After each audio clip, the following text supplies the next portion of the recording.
Hello students, आज हम पढ़ने वाले हैं अष्टांग हृदय सूत्रस्थान का चैप्टर 11 विच इज दोषादि विज्ञानीय अध्याय नॉलेज ऑफ दोष एंड एटसेट्रा।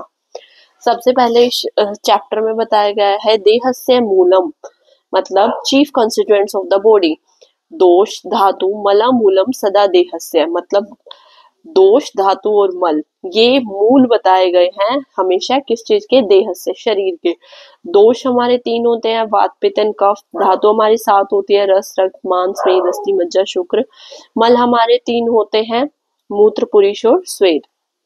उसके बाद इस चैप्टर में बताया गया है प्राकृत दोष कर्म मतलब फंक्शन ऑफ नॉर्मल दोष है। जो हमारे जो नॉर्मल दोष है वात पित्त कफ, उनके जो नॉर्मल फंक्शन है वो बताए गए हैं।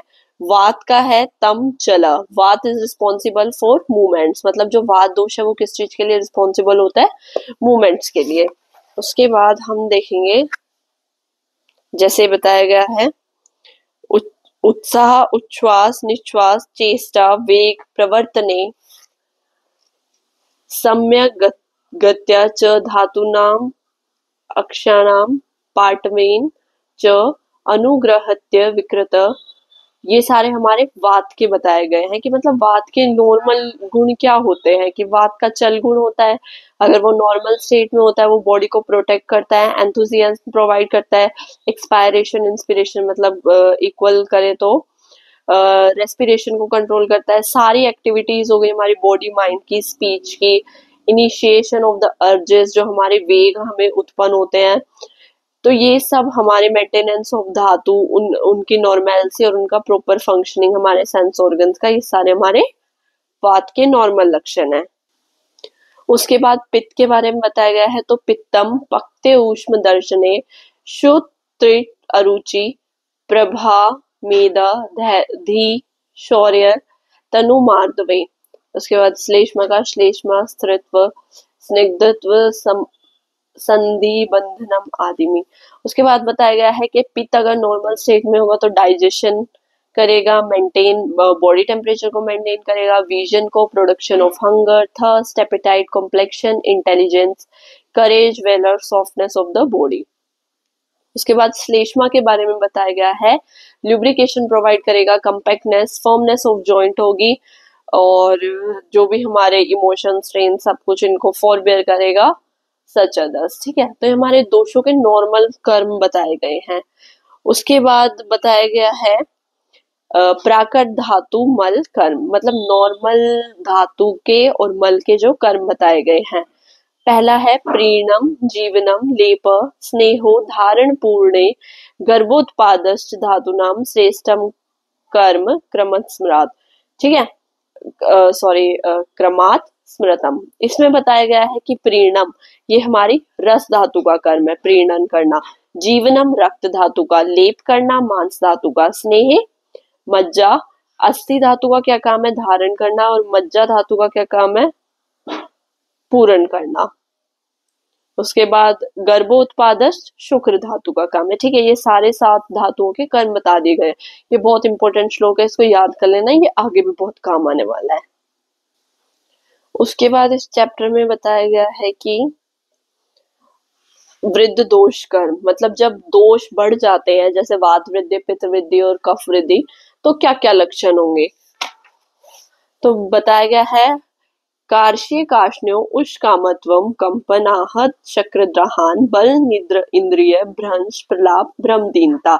अगर वात दोष पड़ेगा, वात की वृद्धि होगी तो क्या होगा, कार्ष्य मतलब इमैशिएशन, काष्ण्य मतलब ब्लैक डिस्कलरेशन, उष्ण कामत्व मतलब जिस पेशेंट में वात की वृद्धि होगी उसको हॉट थिंग्स मतलब गर्म चीजों की ज्यादा डिजायर होगी। ठीक है, उसके बाद है उसका मतलब कंप अनाह शक्रद्रहान, ट्रेमर्स होंगे, डिस्टेंशन ऑफ एब्डोमेन होगा, कॉन्स्टिपेशन होगा, loss of strength, sleep and sensory function, irrelevant speech होगी, गिडीनेस होगी और टिमिडिटी होगी। ये हमारे सारे किसके लक्षण है, वात वृद्धि के लक्षण है। उसके बाद है पित्त के, तो पित्त विण मूत्र नेत्रत्व कक्षु कुक्ष तृण दाह अल्प निदता पित्तम। अगर पित्त दोष बढ़ेगा तो क्या होगा, पित्त बढ़ते ही विण मूत्र नेत्रत्व, येलोइश डिस्कलरेशन ऑफ विण फिशेस, मूत्र यूरिन, नेत्र मतलब आइस, त्वक मतलब skin, excess of hunger and thirst, feeling burning sensation और वेरी लिटल स्लीप, अल्प निद्रता। उधर लॉस ऑफ स्लीप था, इधर थोड़ी सी मतलब कम स्लीप है। उसके बाद है श्लेष्मा अग्नि सदन प्रसे कालस्य गौरवम, श्वेत्य शैत्य शलत अंगत्वम, श्वास कास अति निद्रता। यहाँ पे अति निद्रता है। श्लेष्मा अगर बढ़ेगा तो क्या होगा, debility of digestive activity, excess salivation होगा, लेजिट्यूड होगा, फीलिंग ऑफ हैवीनेस होगी, वाइट डिस्कलरेशन होगा, कोल्डनेस होगी, लूजनेस होगी, डिस्निया होगा, कफ होगा और एक्सेस ऑफ स्लीप होगा। तो स्लीप का क्या बताया गया है, वात दोष में तो क्या हो जाएगा, हमारी जो स्लीप है वो बिल्कुल कम हो जाएगी, लॉस हो जाएगी। पित्त में थोड़ी सी और इसमें एक्सेस स्लीप होगी। उसके बाद हमारे वृद्ध धातु कर्म बताए गए हैं। हमारी रस धातु की वृद्धि होती है तो क्या होगा, तो रसो अपि श्लेष्मवत, रक्त विसर्प प्लीह विद्रदान कुष्ठ वातस्त्र रक्तपित्त गुल्म कुश गुल्म कामला व्यंग अग्निनाश सम्मोह रक्त अंगेन मूत्रता। तो अगर रस धातु बढ़ेगी तो सेम लक्षण होंगे जो हमारे कफ की वृद्धि में थे, ठीक है। अगर रक्त बढ़ेगी तो क्या होगा, विसर्प होगा, स्प्लीन की डिजीज होगी, प्लीहा की वृद्धि होगी, कुष्ठ होगा, वात रक्तपित्त होगा, गुल्म होगा, कुशकामला होगा, व्यंग अग्निनाश होगा, तो अग्नेत्र मूत्रत्वम, ठीक है, रेड कलर हो जाएगा स्किन का, आइस का और यूरिन का। और अगर मांस धातु बढ़ेगी तो क्या होगा, मांस गंड अर्बुद ग्रंथि गंड उदर वृद्धता वृद्धिता कंठ आदि ज्वथि मासम च। अगर हमारी मांस धातु बढ़ेगी तो क्या होगा, enlargement of glands, malignant tumors, increase in size of cheeks, thighs and abdomen, overgrowth of muscles of neck and other places. अगर हमारी मेद धातु बढ़ेगी क्या होगा, तद मेदस्तता अमम अल्पे अपि चेष्टिते श्वासम स्फिक तनो उदर लंबनम।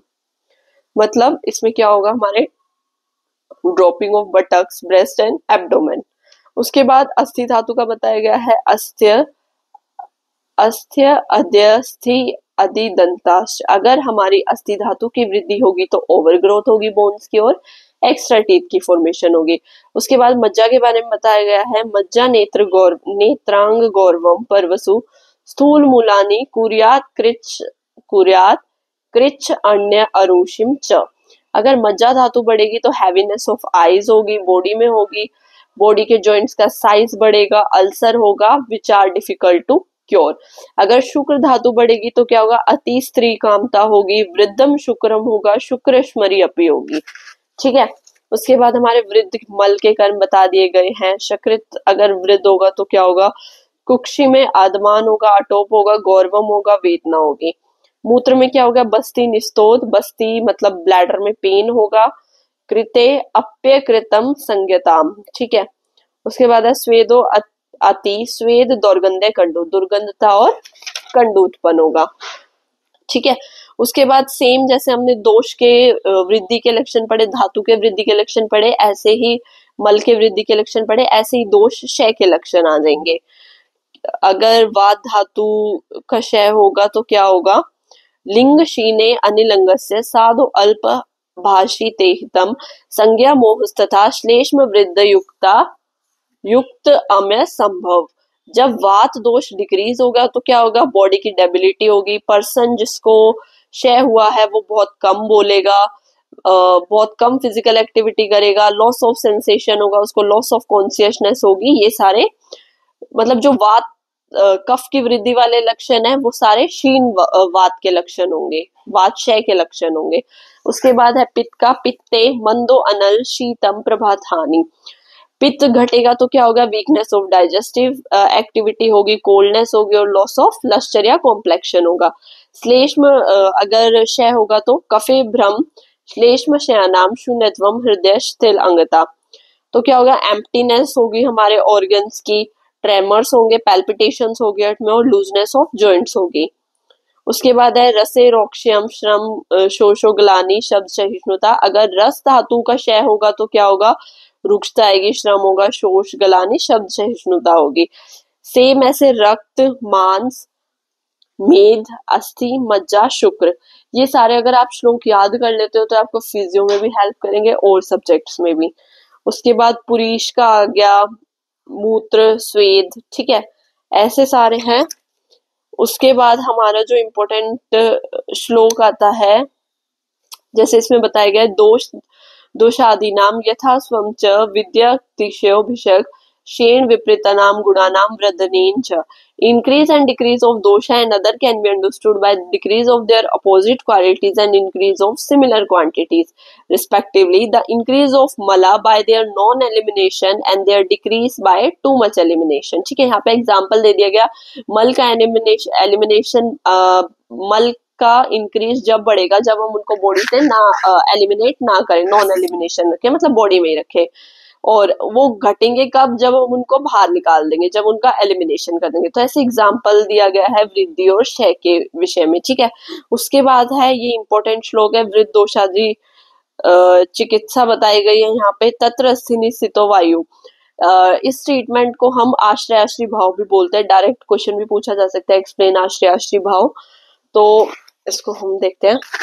सबसे पहले है आश्रय आश्रय भाव, श्लोक नंबर 27, जैसे इसमें बता दिया गया, तत्र अस्थिनि स्थितो वायु पित्तम तु स्वेद रक्त्यो श्लेष्मा शेषेषु तेन एशराम आश्रय आश्रय नाम मिथे। 2 लाइन का श्लोक है, इसको रिवाइज कर लेना। इसमें क्या बताया गया है, रिलेशन बताया गया है दोष और धातु के बीच में। वात दोष अस्थि के डायरेक्ट इनवर्सली प्रोपोर्शनल होगा, ठीक है। अगर वात बढ़ेगी तो अस्थि, मतलब अस्थि डिक्रीज होगा, और अगर वात डिक्रीज होगा तो अस्थि इंक्रीज होगा। ये इनवर्सली प्रोपोर्शन है। पित्त बढ़ेगा, स्वेद और रक्त भी बढ़ेंगे। कफ बढ़ेगा तो रेस्ट धातु, जितनी भी धातु बची है मांस में, दस्ती, मज्जा, शुक्र और मल, ये सब बढ़ेंगे। ये डायरेक्टली प्रोपोर्शन है, ठीक है। उसके बाद ट्रीटमेंट बताया गया है कि disease arise from decrease of dosha और धातु। जो भी डिजीज दोष और धातु के क्षय से उत्पन्न होगी उसमें हम लंघन कराएंगे, और जो भी डिजीज दोष और धातु के वृद्धि से उत्पन्न होगी उसमें हम ब्रूहण कराएंगे।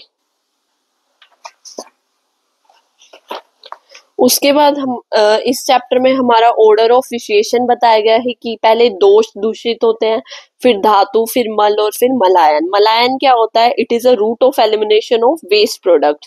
इसमें 3 आ गए आपके, अधो द्वे, 2 बिलो, मतलब नीचे की साइड से अधो भाग से 2 होंगे, एनस और यूरेथ्रा। सप्त शीर्षी, 7 हेड में होंगे, जैसे कि 2 आईज, 2 ईयर, 2 नोस्ट्रिल और 1 माउथ। और चैनल ऑफ स्वेट, स्वेट जो हमारे स्वेट्स के चैनल है वो, ठीक है। उसके बाद आता है ओजस, ये इंपॉर्टेंट है, 5 मार्क्स में भी आ सकता है, 10 में भी आ सकता है, ओज का कंसेप्ट। इसमें क्या बताया गया है, ओज, ओज इज द एसेंस ऑफ धातु। ये श्लोक याद करना आपको, ओजस्तु तेजो धातु नाम शुक्रांता नाम परम स्मृतम हृदयस्थम अपि व्यापी देह स्थिति निबंधनम।